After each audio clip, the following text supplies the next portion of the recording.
Salutations, respected viewers.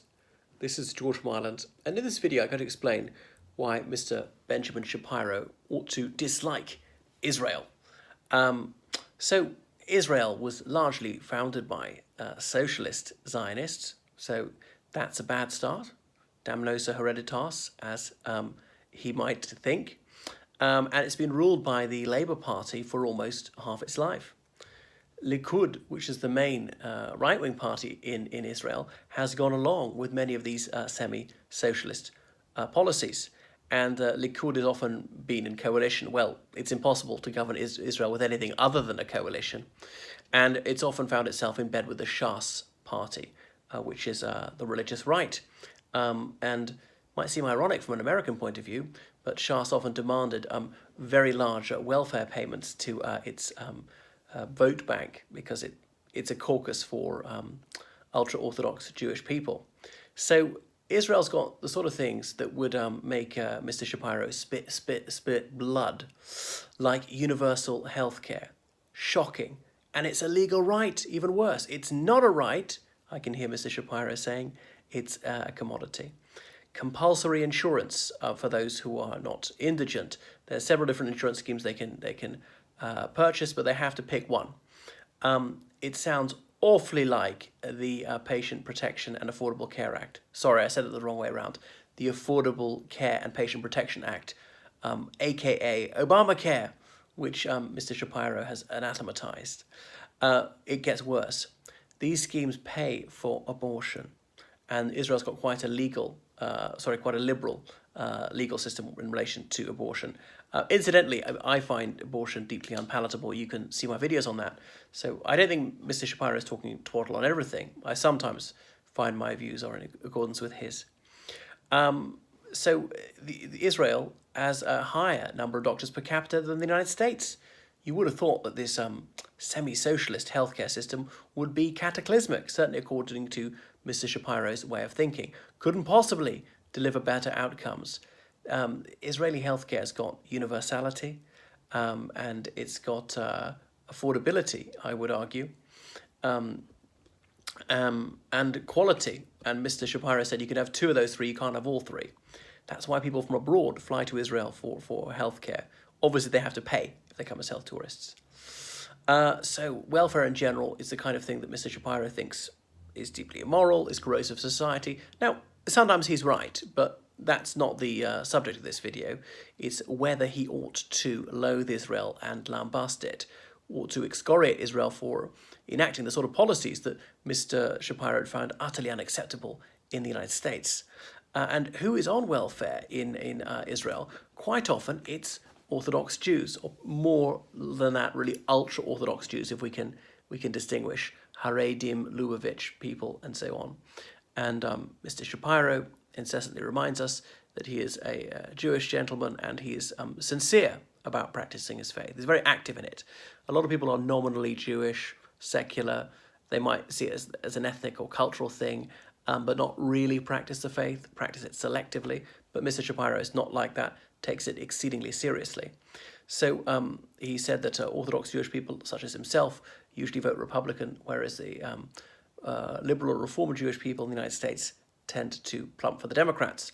So he would be horrified if co-religionists are mostly on welfare if they are studying full-time into their 30s, a lot of these men having many children. So he would think it is the height of immorality. People shouldn't have children and not be able to provide for them. And I tend to agree with him. It's the duty of the parents to pay for the children, not the state.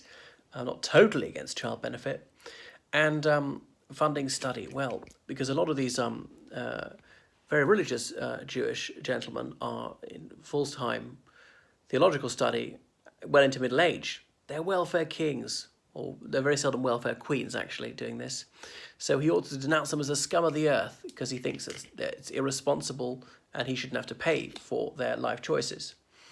And as I say, Likud is often voting for this, and often secular Israelis who tend more towards the Labour Party are fed up to the back teeth of this. Why should they be stumping up for these people? Especially the religious reactionaries are usually exempt from military service. So let's talk about tertiary education in Israel. The state subsidizes universities in order to keep fees low. many public universities. Again, Mr. Shapiro would be aghast at this. It's the polar opposite of the model he wishes to see. There's a decent unemployment benefit. There's income support for low-income families. There's obviously the state pension system. I'm not sure he's necessarily against state pensions. There's disability benefit. I don't know if he regards these people as scroungers or not. Many of these welfare schemes are open to permanent residents. I'm not sure how Mr. Shapiro feels about that. He's not completely against immigration. I do know that. He's one of the more reasonable Republicans on this issue, to say that people who can contribute to the United States, bring a worthwhile skill set, yes, they ought to be allowed in if they apply through the legal channels. And Israel is increasingly having immigration, having guest workers from the Philippines, various African countries, and so forth. So there's no gay marriage in Israel, but gay marriages contracted abroad can be registered in Israel, and that does confer certain privileges on the same-sex couple. And again, I know that Mr. Shapiro thinks the government should stay out of marriage altogether. I don't know how that could work, since marriage confers tax benefits, let's say inheritance rights, what else? The right to be informed about someone being ill in hospital, things like that. So the state can't get out of it, really, unless you're going to say no tax benefits, no inheritance rights, and things of that nature. Now, look at El Al, to the skies. It means Israel's national carrier. This airline gets a governmental subvention, so it's an interference in free market, and surely it should ought to be subjected to the stresses and disciplines of this bracing free market capitalism. Again, Mr. Shapiro would be aghast at this. Why is he not horrified? Now, I haven't heard him speak out against farm subsidies in the United States, or a lot of what is going on in the United States is corporate welfare. These big military projects create technology which then has a civilian crossover. So there's high-tech companies, in a sense, being subsidized even by those on minimum wage through taxation. So there's equality for Muslims in Israel, as Mr. Shapiro likes to emphasize. Muslims have greater rights in the state of Israel than they do in any neighboring land, as he will be the first to remind us. But Mr. Shapiro tends to think Muslims are very bad. I've seen his video about how the majority of Muslims around the world are wicked and not in any way moderate. So should they give equality or not? I mean, I think they should. I think no one should be discriminated against on the basis of his or her faith or ethnicity. I used to be on the mailing list of a Jewish organization, despite not being Jewish myself, but I'm an exceedingly inquisitive person, as you may have garnered from the content of my videos. And they were often sending out publicity from the Israeli embassy. They pointed out that in an Israeli embassy, I don't recall which one, a Muslim prayer meeting took place. The Israeli government was happy to facilitate this as an example of just how broad-minded they were. And I think it's certainly praiseworthy. It's laudable to allow people from religious minorities to practice their faith, show that the Israelis are tolerant like that. But you can't have it both ways. That either Muslims are mostly dreadful, in which case they shouldn't be so well treated, or we're going to treat them so nicely, so they can't be that bad. I mean, make your mind up. So Israel is formally a Jewish country, as it has been for a couple of years, the Jewish state, but that's now written into their law. So that seems to militate against religious equality, not the kind of thing that Mr. Shapiro would approve of in the United States, because obviously the government can't be favouring or disfavouring any religious denomination. Now, I know Israel's historical experience is decidedly different from that of the United States.